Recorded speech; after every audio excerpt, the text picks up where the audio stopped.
The Equitable Life Assurance Society presents This Is Your F.B.I.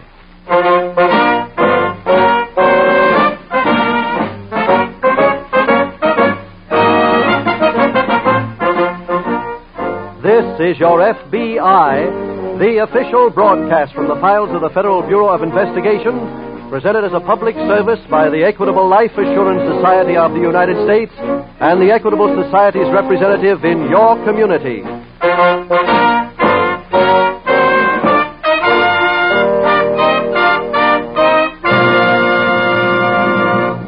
Are you one of the 47 million Americans who benefit from group insurance? Listen carefully to this special message from Mr. Eugene Holman, President of the Standard Oil Company of New Jersey. Mr. Holman says, and I quote, "We believe in maintaining contributory benefit programs in cooperation with our employees. These programs enable them to achieve economic security over and above what they obtain from their pay envelopes. In carrying out these programs, we have found group life insurance and group annuities very helpful. Yes, group insurance is something worth owning. In 14 minutes, the Equitable Life Assurance Society will give further important information about group insurance, which will interest both employers and employees."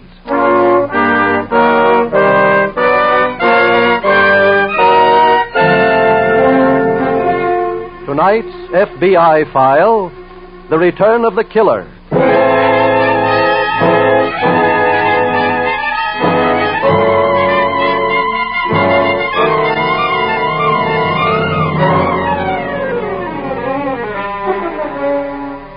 Many of the axioms we learned as children have the deep wisdom of eternal truth. Mottos like "a stitch in time saves 9" or "a word to the wise is sufficient."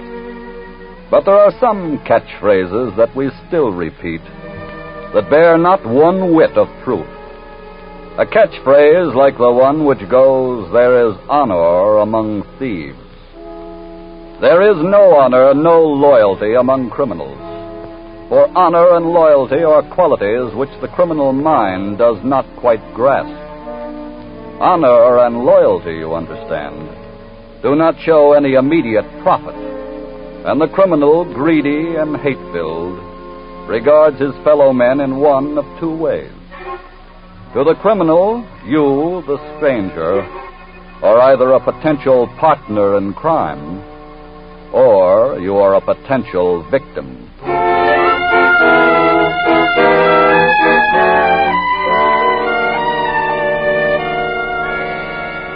Tonight's file opens in the dreary prison cell occupied by Chicago Thompson and Frank Patterson. It is late evening and the lights have just been turned out. In the dismal semi-darkness, Frank breaks the silence. Well, I think I'll go to sleep, Chicago. Not so quick. Huh? It's 3 to go, ain't it? Less than that. How do you figure? Oh, this is Friday night. I get out Monday morning. That's 2 days, ain't it? Why don't you learn how to count? What do you mean? Today's Friday, tomorrow's Saturday, the next day's Sunday. I got 2 more days to go. Look, after you've been in stir as many times as I have, you'll learn how to count time. How do you do it? The way I figure, you got 3 nights. Tonight, Saturday night, Sunday night. That's right, but it's only 2 days. Who cares about the days? They don't make stir tough. It's the nights. Yeah, you sure got that right. I never missed the big town during the day.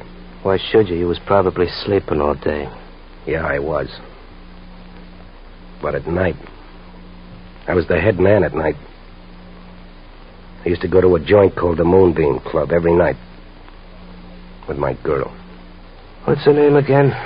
Martha Bentley. And you remember where she lives, don't you? Yeah, sure. She lives at the Hotel Barton. That's right. Apartment 415. I can remember that. You better be able to. I will. Now let's get some sleep. Why? You got a big day tomorrow? No, but I'm tired. I've been in that bakery since 7 o'clock this morning. You've been in the bakery ever since you got in this jug? Yeah. It's like the Army. What do you mean, like the Army? Hey, you know that paper they ask you to fill out when you come in? Sure, I know.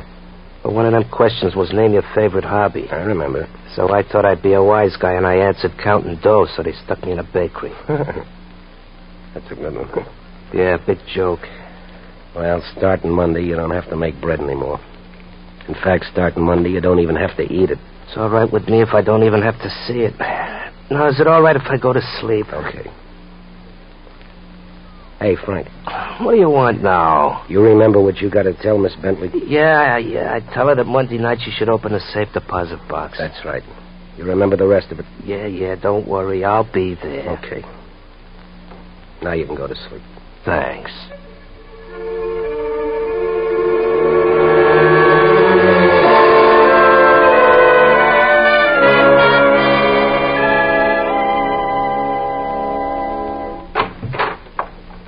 Hello, Martha.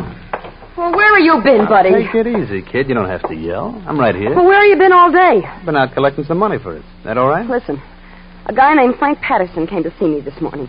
Who's Frank Patterson? He was in the can with Chicago, in the same cell. Oh, yeah? He picked up 2 of Chicago's guns, and he brought me a message.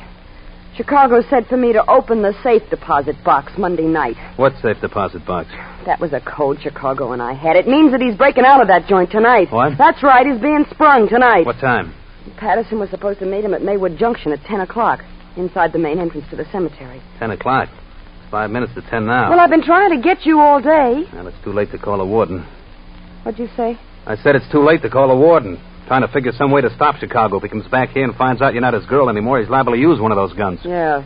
When he finds out that I'm your girl, he'll make it a double header. You say Patterson was going to pick him up at 10 o'clock inside the cemetery entrance at Maywood Junction? Yeah, that's right. Okay. He might be able to catch them yet. Hello, operator. I want Maywood Junction, the police station.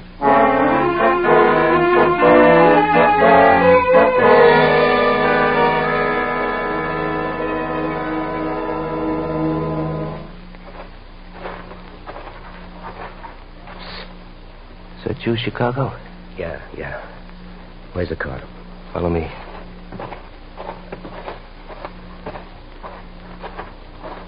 Okay, Chicago, here we are. I'll get in first. Did you bring the guns? Yeah, here's your 45. Machine guns on the back seat. Okay, let's get rolling.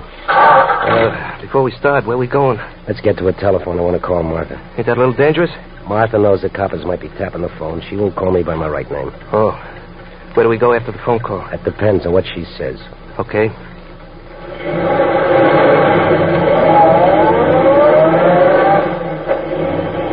Thanks for planting that suit of clothes for me, Frank. Oh, that's okay. Hope I can return the favor someday. Hey, what the... Faster, Frank. Steady now. I'm going to try to stop him.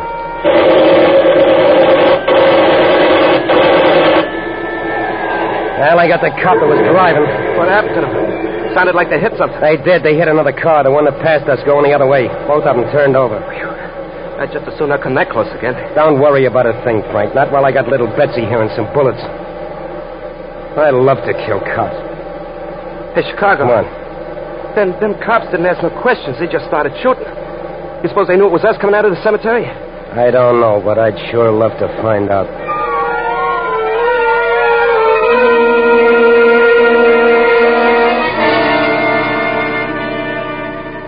In a nearby city, Special Agent Jim Taylor is seated at his desk in the field office of your F.B.I.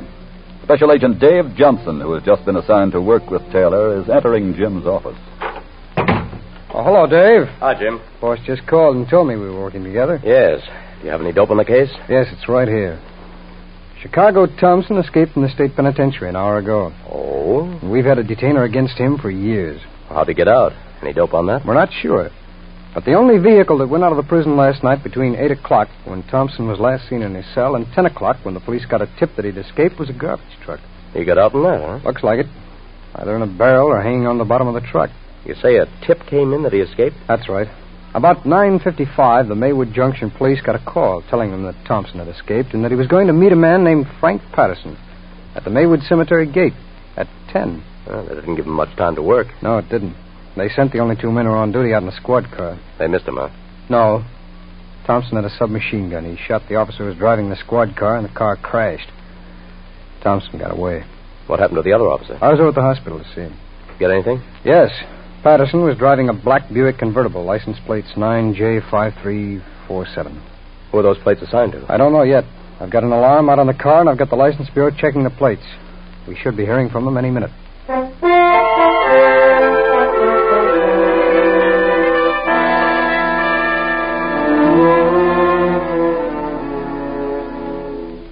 Well, baby, it's 10 after 11. Feel better now than you did an hour ago? You bet, sugar. Then I always feel good with you. Me too, honey. Chicago ought to be getting back into herself just about now. Yeah, I guess just about now. Probably wondering how the cops knew about the cemetery. Well, he'll never suspect it was his trusted lieutenant. And his ex-girl. You can cut yourself in for half of this. Martha, I was just thinking. We get into trouble every time you do that. No, honey, I'm serious.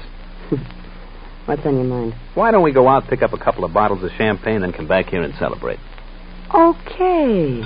I'll tell you what. Hello? Hello, Martha.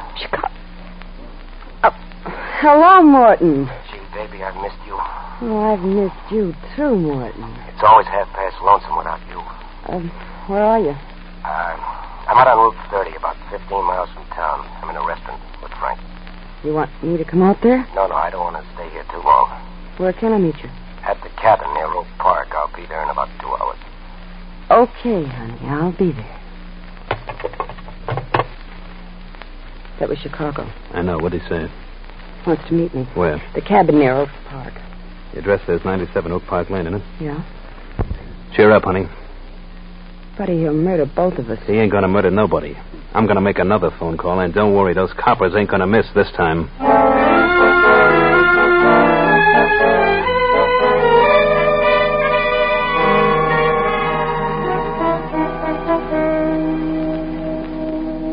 Yes, I see.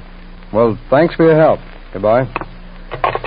Well, Dave, that takes care of the license plates. Who was that? That was the license bureau. The plates were issued to a man named Ralph Jenkins, a legitimate citizen. He's a grocer, and he owns a Pontiac. But the getaway car was a Buick. That's right. They must have been using doctored license plates. Not too tough to change some of those numbers. No, it's not. Dave, let's get a list of Thompson's old mob, and just start checking it off from the top on down. You think you'd head for one of them for cover, huh? Well, wouldn't that be your guess? It's as logical as any. I'll tell you what, Jim. Suppose I go to work on the files right now and get up that list of Thompson's mob. That's a good idea. And we'll split them up, each take half. And... Special Agent Taylor. Oh, hello, Chief. What's up? You did? Will you give me that address again, please? 97 Oak Park Lane. Right? Okay, Chief, we'll meet you there. We're on our way now.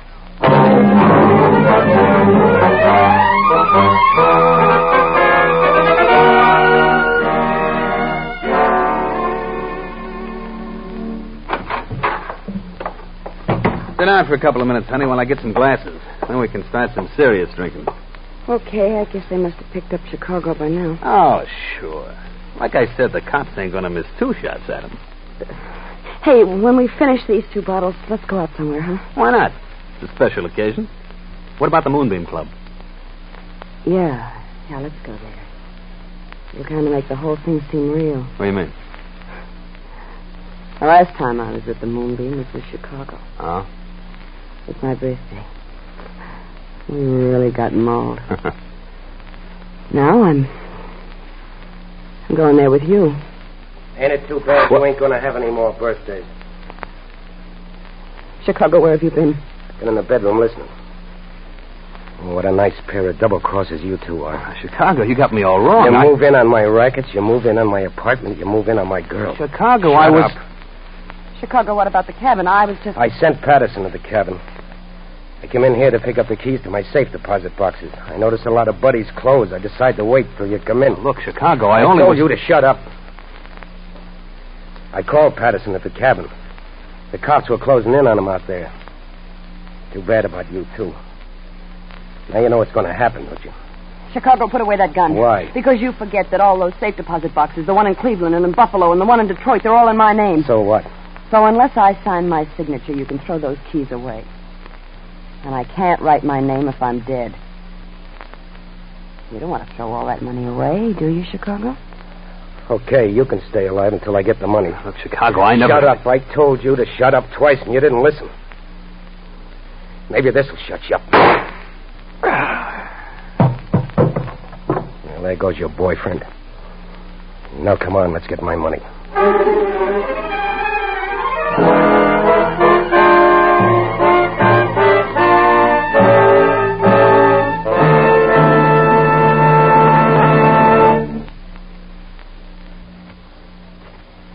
We will return in just a moment to tonight's file, which shows how your FBI promotes national security. Now let's hear from a typical American worker who has attained greater personal security thanks to his employer's cooperation and the Equitable Society. Believe me, Mr. Cross, I'm one guy who's mighty glad to work for a company where he gets complete group insurance protection. I'll bet you are. Nothing like getting life insurance, accident and sickness insurance, and a retirement income, plus hospital, medical, and surgical benefits for yourself and your wife and children, all in one package from the Equitable Life Assurance Society. And no medical examination either. Well, the thing that beats me is it all costs so little. How come? That's something that amazes everybody about group insurance. You see, when a group of employees buys insurance through their employer, they can get that insurance from the Equitable Society at what you might call wholesale cost. Then, too, the employer himself pays a part of the cost. You know, Mr. Cross, a fellow in my department, name of Jim Dolan, retired last year on his group annuity benefits plan. Every month, that old check comes in from the Equitable Society. Yes, sir, Jim and his family are set for life. And so will I be when I'm 65. You know, group insurance was originated by the Equitable Life Assurance Society in 1911. Thomas I. Parkinson, president of the Equitable Society, says, "Group insurance is the most inspiring life insurance development of our time. If your company does not have group insurance, or if your company's group program is incomplete, your management can get in touch with the nearest Equitable Life Assurance Society office." That's EQUITABLE. The Equitable Life Assurance Society of the United States.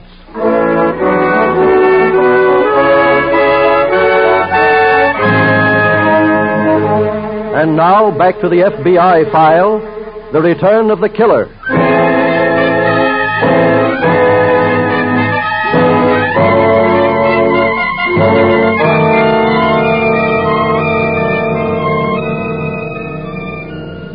The criminal, to repeat an observation made earlier in the program, has no sense of honor or loyalty.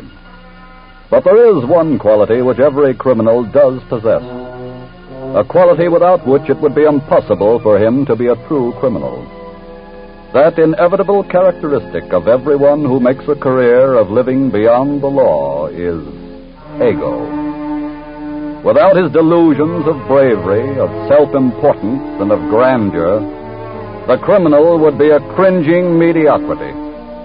But with those delusions, he fancies that he can stand alone against the world and keep fighting the world until the world quits. What the criminal never learns is that decency never surrenders.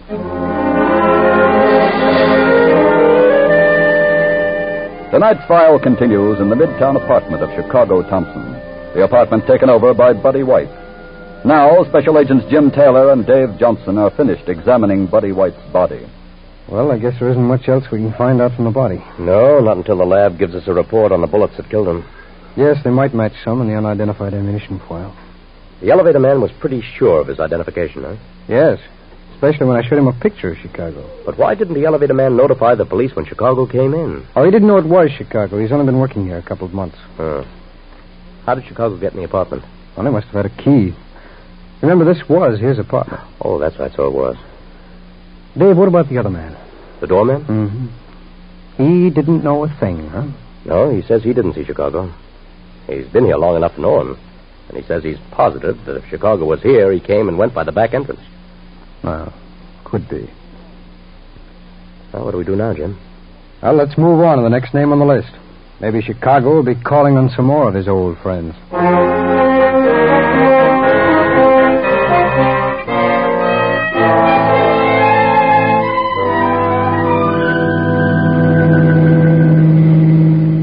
What time do you think we'll get to Cleveland? Oh, we're a good 3 hours away.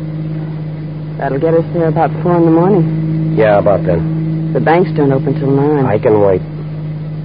So can you. Just keep driving. Don't try anything funny. What do you mean? I mean, like stalling if we pass a cop. I used the gun once tonight. Don't worry. I'm not that silly. It's hard to tell about you. You got pretty silly with that buddy. You got sent away for 30 years. What did you want me to do? I just wanted you to remember you were my girl.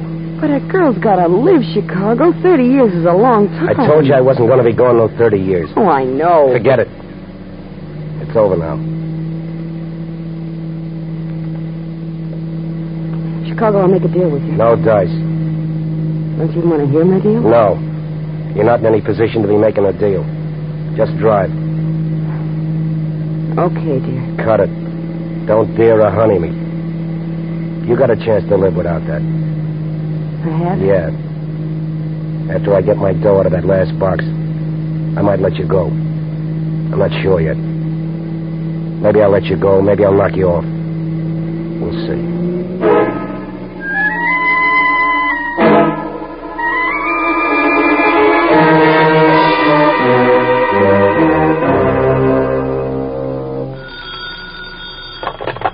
Special Agent Taylor speaking. Mr. Taylor, this is William Fremont. Oh, yes, Mr. Fremont. What can I do for you? Well, I'm the doorman at the Fayette Apartments. Oh, yes. Place where Chicago Thompson lived. Well, go on, Mr. Fremont. What can I do for you? Well, I told one of your agents that I didn't see Chicago Thompson tonight. Yes, so I understand. Well, I did. You did? When? He came out of the house about a half an hour before you arrived. Was he alone? No, sir. He was with his girl, Martha Bentley. They left in her car. What made you lie to Mr. Johnson before? Mr. Thompson gave me $50 as he was leaving, and he told me to say I didn't see him. Did you hear him say anything to Miss Bentley by any chance? No, sir. But he did ask me which was the best road to Cleveland. Cleveland, huh? Yeah. Thanks, Mr. Fremont. I'll see you later. Dave Thompson's on his way to Cleveland. He's driving there with Martha Bentley in her car. They left about an hour and a half ago. We can beat them there if we fly. That's just what we're going to do. Look, I'm going in and see the boss. While I'm in there, find out from the license bureau what kind of a car Martha Bentley owned, what her license plate number is. Right. And then I'll put out an alarm on it. Right, and have them put roadblocks on 3 roads leading into Cleveland. Check. Oh, and one other thing, Dave. Call the Cleveland office. Ask them to have some men ready to give us a hand. And by the time you're through with that, I'll be finished with the boss. Then we can fly out of here.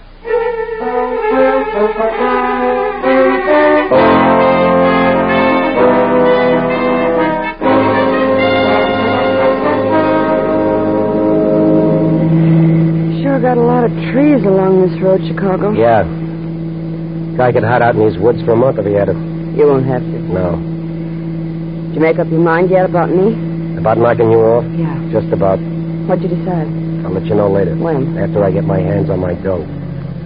Hey, there's a cop in the road. Keep driving no matter what he tries to do. Wait. No buts. Keep driving. Never even noticed it. Why should he? They're not looking for this car. Lucky you gave the doorman that 50. You can buy anybody with dough. You just got to know their price. Some guys cost more than others, that's all. I'll say one thing for you. What's that? Being in the jug didn't change you a bit. Why should it? I don't know. Some guys change, though. Only the phonies. They get weak. They get sorry for what they did. Weren't you ever sorry for anybody in your life? No. Only suckers get sorry for anybody. They'd only get you into trouble. I... You got to be strong, sure of yourself. It's the only way to make good. Yeah. Hey, what are all those lights? Take it easy. They got the road blocked. What'll I do? Give it the gas. We drive right through. I got the machine gun ready. I got one, baby. Keep going. Chicago, I'm hit in the shoulder. Stop the car. Goodbye, baby. I'm headed for those trees. And just so you can't tell them which way I went... Chicago, not me!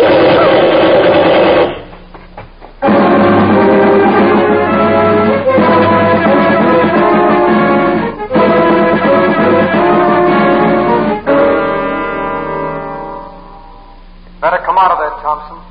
You have no chance of escaping. We have the woods completely surrounded. Now come out with your hands up. Taylor to roadblock 3. Taylor to roadblock 3. This is Richardson, Jim. Come in. Richardson, any sign of Thompson on your side of the woods? None at all. Okay, I'll check with you later. Over. I think I saw something moving there, Jim. Where? Right there. Get down, Dave! Dave, you all right? Yeah, just a little dirty. All right, Thompson. You're just making it tougher for yourself to get out alive. Now come out with your hands up and nobody here will fire at you.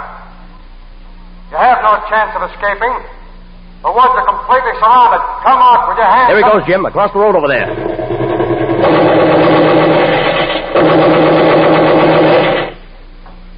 You got him, Jim. Yeah.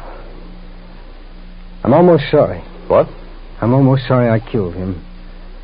That's one guy I wanted to see walk to the electric chair. I wanted to see how brave he was without that Tommy gun. He'd be like all the rest. I guess you're right. No gun, no guts.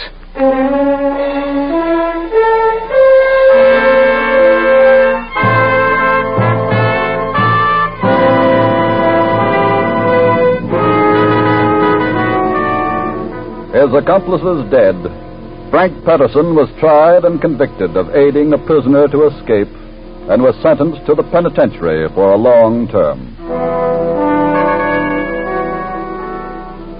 Chicago Thompson had the mind of a criminal and the philosophy of a criminal. The philosophy that might makes right, and that only the very strong deserve to survive. Chicago Thompson died, but his philosophy did not die with him. It is alive today in the heart and mind of every criminal. Between these criminals and you, the American people, stands every law enforcement office in the nation. Your local police, your state police, and your F.B.I. They shall continue to see to it that might does not make right, but only that right makes might.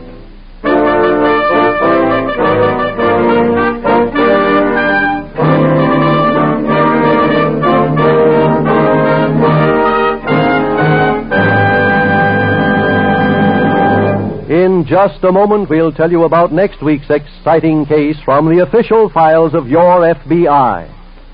Now, one last word to business executives. Since group insurance was originated by the Equitable Life Assurance Society 35 years ago, thousands of employers have learned that group insurance means satisfied workers, builds loyalty and morale, decreases labor turnover, improves quality and quantity of production. Get all the facts and figures from an Equitable Society group insurance expert. Whether your employees are entirely uninsured or have only partial protection, get in touch with the nearest office or write direct to the New York home office of the Equitable Life Assurance Society of the United States.